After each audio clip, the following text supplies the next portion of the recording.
Türk edebiyatının önemli yazarlarından Orhan Kemal, Bereketli Topraklar Üzerinde adlı romanında, 1950'lerin Türkiye'sinde yaşanan işçi göçünü, sömürü düzenini ve yoksul köylülerin hayata tutunma mücadelesini derin bir gerçekçilikle ele alır.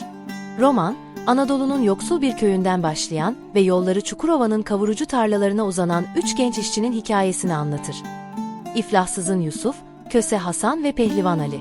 Her biri, memleketlerindeki yoksulluktan kurtulup biraz olsun para biriktirme umuduyla yola çıksa da, onları bekleyen hayat, umduklarından çok daha çetin, çok daha acımasızdır.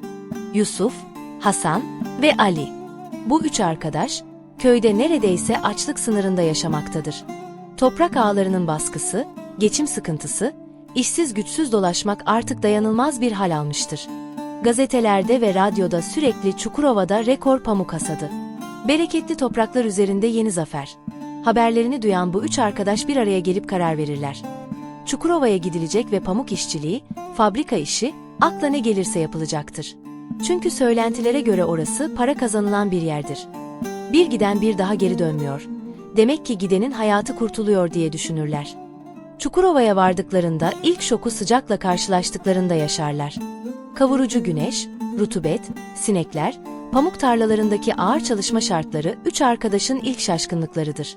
Ama aslında onları en çok şaşırtan, işçileri insan yerine koymayan düzendir.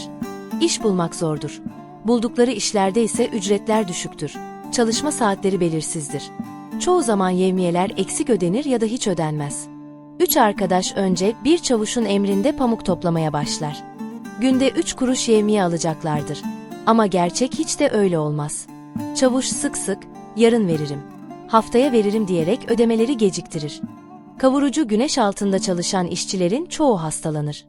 Bu bölümlerde Orhan Kemal, işçi sınıfının en ağır sömürü biçimlerini realist bir yaklaşımla ortaya koyar. Pehlivan Ali, iri yarı, güçlü kuvvetli olduğu için tarlalarda zorlanmaz, hatta çalışkanlığıyla dikkat çeker. Yusuf, daha utangaç ve naiftir. Böyle ortamlara alışık değildir. Köse Hasan ise şehir hayatına çabuk adapte olan, kurnazlığıyla işlerin iç yüzünü çözmeye çalışan biridir. Zamanla iş azalınca 3'ü tarladan fabrikaya geçer. Bir süre çırçır fabrikasında çalışırlar. Burada pamuk çuvallarını taşır. Makinelerin gürültüsü ve toz içinde sabah akşam didinirler. Fabrikadaki ustabaşılar ve iş takipçileri, işçilerden rüşvet isteyen, onları sürekli borçlandıran tiplerdir. Daha sonra Pehlivan Ali, demir atölyesinde iyi para olduğunu duyar ve ayrılır. Ali'nin bu kararı, 3 arkadaşın hayatlarındaki ilk kırılmadır.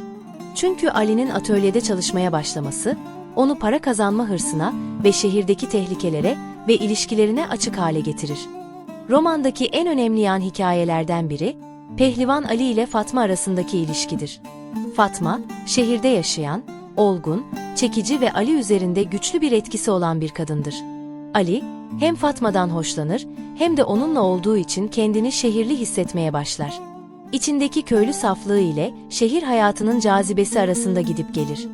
Fatma, Ali için zaman zaman bir kaçış, zaman zaman bir tuzak gibidir. Onu maddi olarak da sömürür, duygusal olarak da. Ali, bu ilişki yüzünden giderek daha çok borçlanır. Daha çok para kazanma hırsına kapılır. Kavgalar, kıskançlıklar, yanlış işler peş peşe gelir.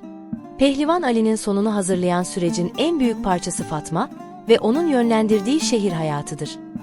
Ali'nin çalıştığı demir atölyesinin ustaları acımasızdır. İş güvenliği yoktur. Mesai saatleri uzundur. İşçiler makine gibi görülür.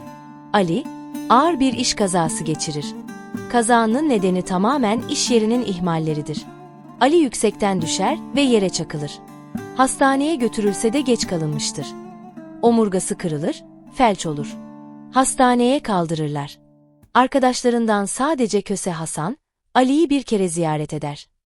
Ali'ye bakar ve ne yapalım, kader der, bir paket sigara bırakıp gider. Ali hastanede 3 ay yatar. Yavaş yavaş erir. Bir sabah hemşire geldiğinde Ali çoktan ölmüştür. Cenazesini kimsesizler mezarlığına gömerler. Ali'nin ölümü, romandaki en çarpıcı ve en sarsıcı bölümlerden biridir. 3 arkadaşın umutla çıktıkları yolun nasıl karanlığa döndüğünü somut bir göstergesidir.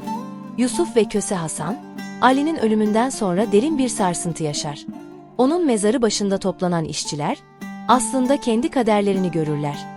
Romanın en derin psikolojik bölümü Yusuf'a ayrılmıştır. Ali ölmüş, Hasan az da olsa düzenini kurmuş, Yusuf ise yapayalnız kalmıştır. Fabrikalarda, atölyelerde iş bulamaz. Bir süre Adana sokaklarında işsiz dolaşır. Açlık, yalnızlık, dışlanmışlık onu tüketir. Zaman zaman hamallık yapar, bazen ağır yük taşır, bazen ayakkabı boyar ama hiçbir iş onun hayatını toparlayamaz. Yusuf karakterinde umut her geçen gün biraz daha sönmeye başlar. Bir zamanlar köyden çıkarken kurduğu, biraz para biriktirip köye dönmek hayalleri artık tamamen tükenmiştir. O, şehrin devasa gürültüsü içinde küçücük kalmış bir köylüdür. Romanda Yusuf'un duygusal anlamda yakınlaştığı bir kadın olan Zahide, işçi mahallesinde yaşayan, zor koşullara direnen bir kadındır. Aralarında bir sıcaklık gelişir ancak şehir hayatı, ekonomik sorunlar ve Yusuf'un belirsiz geleceği bu ilişkinin büyümesine izin vermez. Yusuf, Zahide'ye güvenmek ister ama kendisini bile ayakta tutamazken ona bir hayat vaat etmesi mümkün değildir. Zahide bölümü, Yusuf'un aslında sevgiye, şefkate ve bir yuva arzusuna ne kadar muhtaç olduğunu gösterir. Fakat koşullar buna izin vermez. Yusuf'un hayatı giderek kötüleşir. İş aradığı günlerin her biri diğerine benzer. Bazı günler aç uyur, bazı günler sokak köşelerinde sabahlar. Kendisini tamamen yalnız hisseder. Uzun süre dirense de kötü çalışma şartları, yetersiz beslenme ve dikkatsiz tedavi yüzünden giderek zayıflar. Bir gün hastalığı ağırlaşır. Kimsenin fark etmediği bir anda, adeta sessizce söner. Onun ölümü, iyi insan olmanın böyle bir dünyada tek başına yetmediğinin acı biçimde gösterir. Arkadaşlarından geriye kimse kalmamıştır. Yusuf'un sonu, Ali gibi ani bir ölüm değildir. Hasan gibi bir hayata erişmesi de mümkün olmaz. Yusuf'un trajedisi, sessiz ve içten içe gerçekleşen bir ölümdür. Hayat onu tamamen ezmiştir.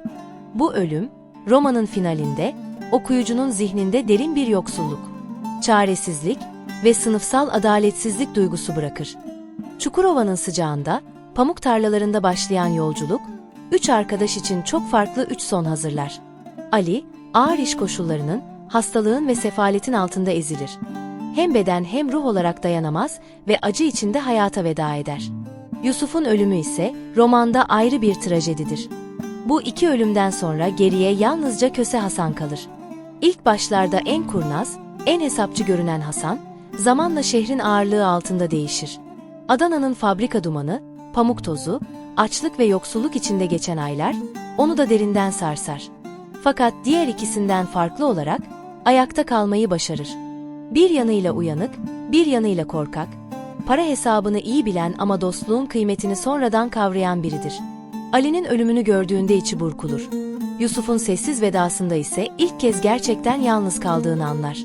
Şehirde tutunmak için gösterdiği çabalar artık bir anlam ifade etmez. Dostlarını kaybetmenin acısı, onları geride bırakmış olmanın yükü sırtına çöker. Ve bir gün bir karar verir. Köye geri dönecektir. Köse Hasan, cebinde bir miktar para, yüreğinde büyük bir yorgunlukla memleketin yolunu tutar. Çukurova'nın bereketli toprakları, onun için artık umut değil bir kabustur. Köyüne vardığında, geride bıraktığı sade yaşamın aslında ne kadar değerli olduğunu fark eder. Şehirde kazandığı kurnazlık ve uyanıklık, burada işine yaramaz. Ama yaşadıkları, ona ömrü boyunca taşıyacağı bir iç ses bırakır. Hasan, hem hayatta kalan hem de hikayeyi taşıyan son kişidir. Bir anlamda, romanın tüm acısını sırtında köye geri götüren tek tanıktır. Bereketli topraklar üzerinde, üç köylü gencin hayata tutunma çabasının romanıdır. Ama aynı zamanda bir sistem eleştirisidir. Orhan Kemal, karakterleri aracılığıyla 1950'lerin Türkiye'sinde işçilerin nasıl sömürüldüğünü, umutlarının nasıl kırıldığını, şehirleşme süreçlerinin nasıl acımasız olduğunu gözler önüne serer. Pehlivan Ali, sömürü düzeninde ezilen işçinin sembolüdür. Köse Hasan, sisteme uyum sağlayıp kurtulan ama iç huzurunu kaybeden tiptir.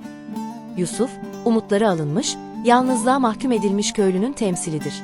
Roman, üç gencin bir araya gelişinden dağılışına uzanan bu trajik yolculuğu son derece gerçekçi ve çarpıcı bir dille anlatır.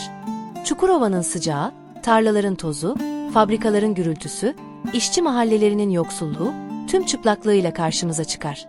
Çukurova'ya umutla gelen üç arkadaştan geriye yalnızca Köse Hasan kalır.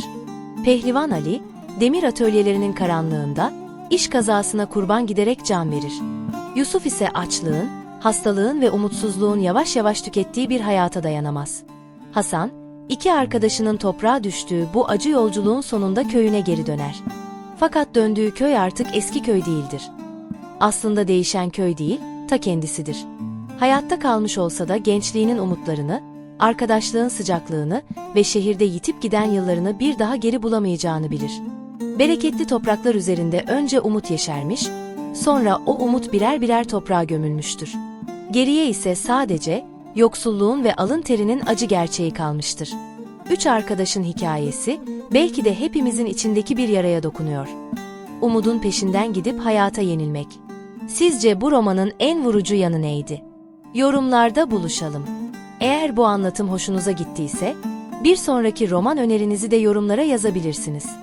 Destek olmak isterseniz, videoyu beğenip kanala abone olabilirsiniz.